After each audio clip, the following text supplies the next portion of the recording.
Plusieurs d'entre vous à la maison vivez quotidiennement du stress et même de l'anxiété à un niveau assez élevé et ce de façon quotidienne. J'ai souvent des discussions avec plusieurs d'entre vous à ce sujet-là, des trucs pour aider à gérer l'anxiété ou faire diminuer le stress. J'en ai parlé beaucoup dans les autres épisodes, donc des trucs au niveau de l'alimentation, de la digestion, du mode de vie qui peut nous aider à diminuer mais aussi à mieux gérer notre stress. Et aujourd'hui, j'avais envie de vous partager un outil qui pour moi a été vraiment d'une grande puissance. Je vous ai aussi partagé ça dans les épisodes suivants que j'ai tendance à vivre moi aussi des périodes de grand stress et d'anxiété où je pars dans ma tête puis le scénario catastrophe est jamais bien loin. Cet outil-là m'a vraiment beaucoup aidé. C'est un outil que j'applique plusieurs fois par jour aujourd'hui, des fois plus, des fois moins, mais toujours au moins une fois par jour.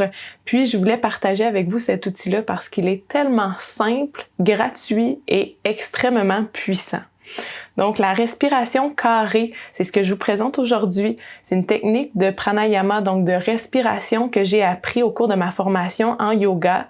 C'est une respiration qui va venir, entre autres, à aider à diminuer le stress et diminuer la pression, diminuer les fréquences cardiaques, calmer le souffle. Ça va diminuer le cortisol aussi, qui est l'hormone du stress. Cette respiration-là aide aussi à prévenir l'hyperventilation, notamment dans des cas de crise d'anxiété. Si vous avez tendance à faire de l'insomnie, c'est un outil qui va vous aider à trouver le sommeil. Ça améliore aussi la concentration. Donc, avant un podcast, c'est un outil que j'utilise toujours. Je fais toujours quelques cycles de respiration carrée avant d'enregistrer. Vous pouvez faire cet exercice de respiration-là avant un meeting au travail, avant un appel qui vous stresse, qui vous angoisse, avant une entrevue, avant une date, pourquoi pas, pour vous calmer, rester vous-même. Avant d'étudier, avant de faire un examen, ça va augmenter votre concentration en diminuant l'hormone du stress, en diminuant les fréquences cardiaques, puis ça va ramener votre attention sur une chose aussi, le souffle. Donc aujourd'hui, dans l'épisode, je vous présente la respiration carrée. Bienvenue au podcast Sanadora. Sanadora est une plateforme qui t'offre des outils pour développer ton plein potentiel. Je te transmets mes connaissances en activité physique, en massothérapie et en yoga pour te démontrer l'accessibilité d'un mode de vie sain. Je reçois également des professionnels du mindset, de la santé et de tout ce qui englobe le bien-être. Si tu es à la recherche d'équilibre à travers la performance et l'atteinte de tes buts, tu es au bon endroit, j'ai les outils pour toi.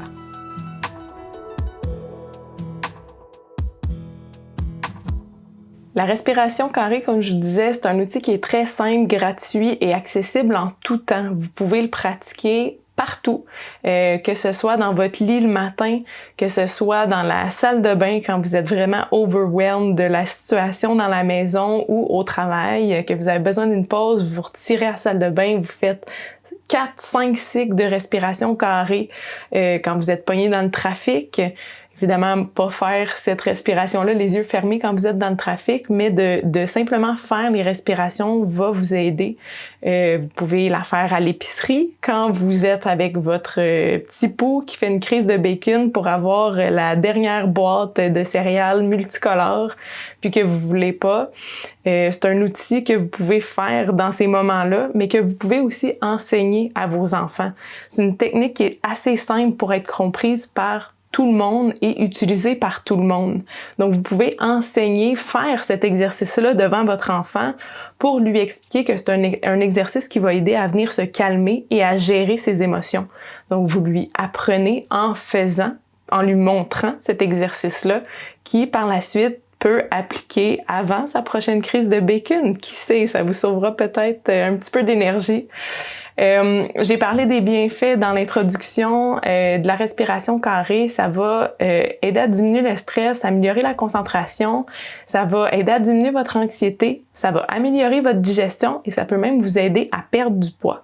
Donc, évidemment, si vous essayez de perdre du poids et que vous êtes constamment stressé, que vous mangez sur le coin du comptoir rapidement, sans prendre le temps de mastiquer, de profiter de votre repas et de respirer, ben votre perte de poids ne sera pas optimale. Donc, un des moments où je vous conseille, où je vous propose de faire cet exercice-là, c'est avant de manger. Donc, pour vraiment, sans faire de mauvais jeu de mots, mettre la table à un repas sain, c'est aussi l'état d'esprit dans lequel on va être. Donc, de prendre le temps de s'asseoir, de pratiquer quelques cycles de respiration carrés, puis ensuite de manger. Oui, en s'assoyant pour prendre le temps de manger. Évidemment, ça aussi, ça fait partie d'un mode de vie sain et équilibré. Donc, avant le repas, ça peut être un des moments où vous pratiquez la respiration carrée. Ça peut être le matin, quand vous vous réveillez, avant même d'ouvrir les yeux.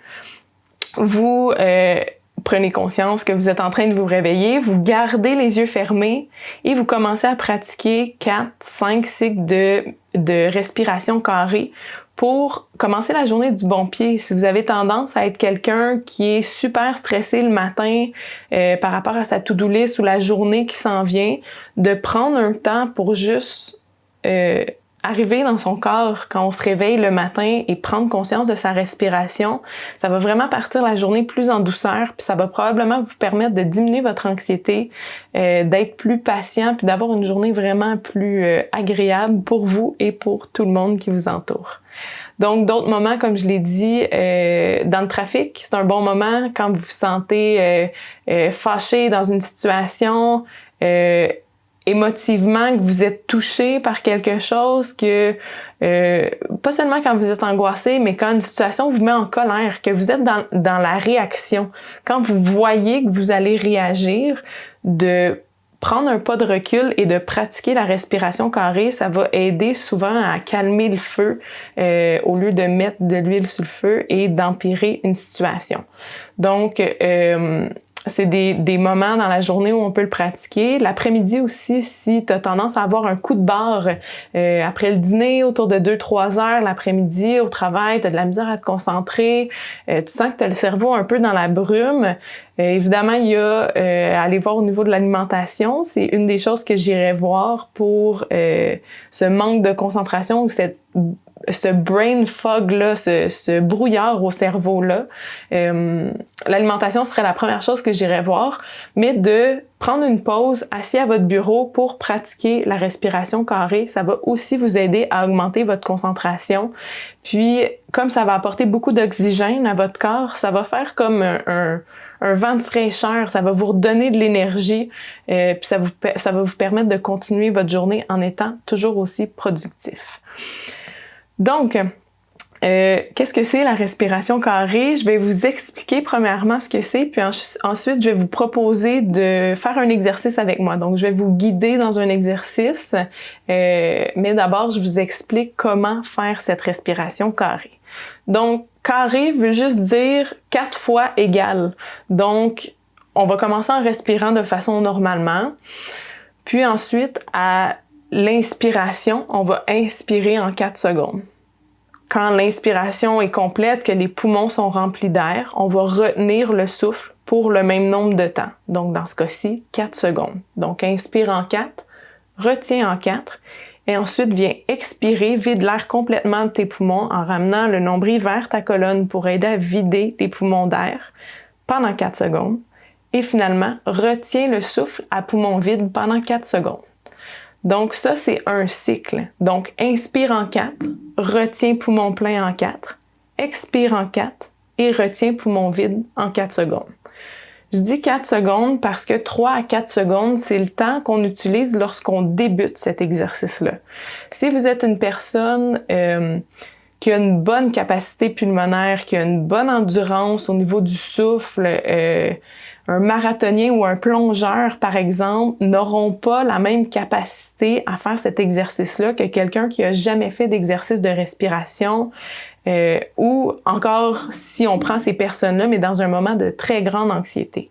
Donc, je vous propose de commencer l'exercice à 4 secondes, mais plus vous allez pratiquer ou dépendamment de d'où vous commencez avec votre capacité pulmonaire.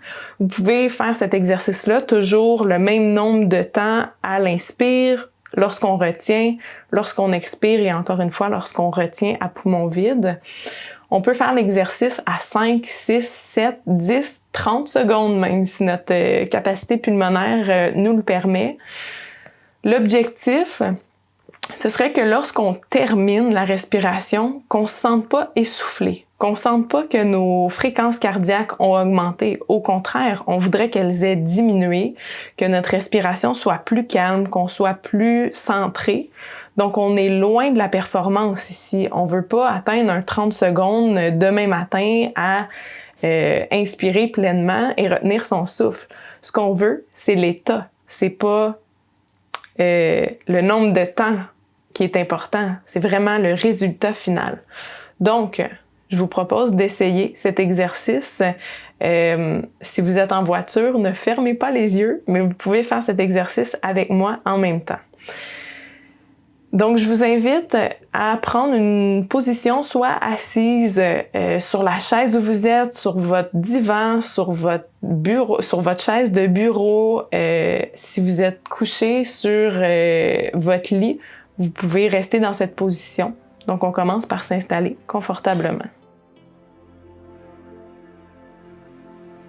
On va prendre quelques cycles de respiration sans rien forcer. Et ici, si vous voulez, si vous le pouvez, vous pouvez fermer les yeux pour faire l'exercice.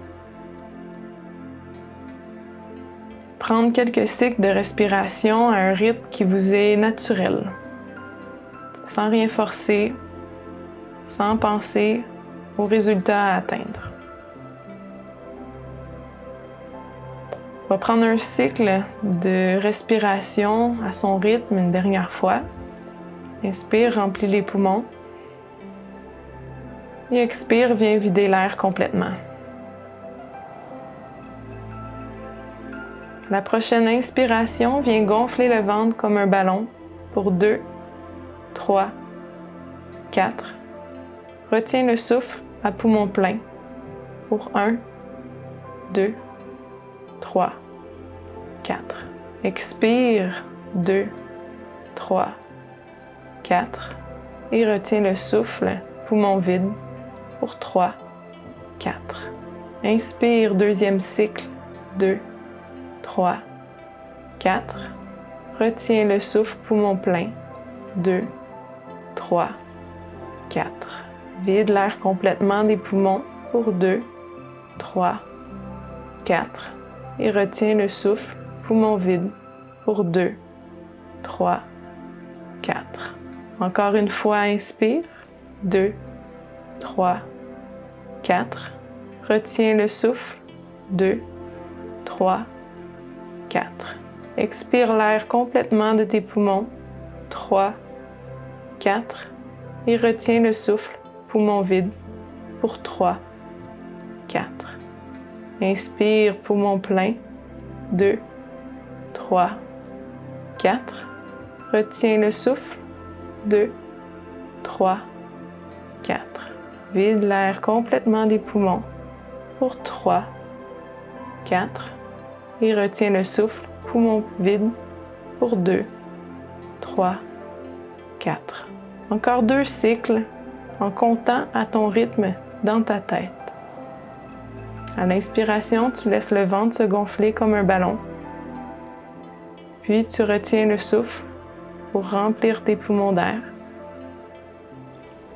Et à ton rythme, expire en ramenant le nombril vers la colonne jusqu'à ce que tes poumons soient complètement vides et retiens le souffle pour 4 secondes.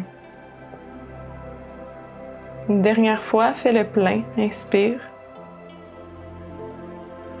Retiens. Expire. Et retiens, poumon vide. Reprends doucement un rythme de respiration qui t'est normal, naturel, sans forcer. Et vois dans quel état tu te trouves présentement. Peut-être ton mental s'est-il calmé. comme ton rythme cardiaque et ta respiration.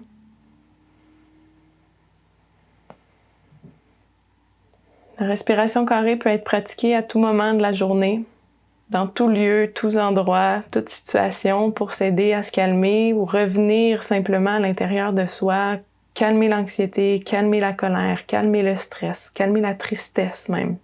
Donc ça nous permet vraiment de reprendre contact avec son corps, avec comment on se sent, puis ça permet de continuer la journée sur une meilleure lancée ou de faire un reset dans notre journée.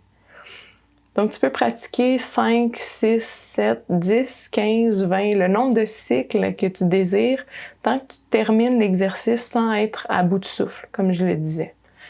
Donc, tu peux le pratiquer en étant assis, couché, sur une chaise d'ordinateur, au bureau, à l'école, dans les transports en commun, dans la voiture, peu importe. C'est vraiment une respiration, un outil qui est facile, accessible en tout temps. Donc, il faut se rappeler que cet état de calme, de paix, de tranquillité est toujours à l'intérieur de nous puis est toujours accessible. Il faut juste prendre le temps de s'arrêter et de se reconnecter à ce sentiment de calme et de plénitude. Et la respiration est un outil puissant pour atteindre cet état-là.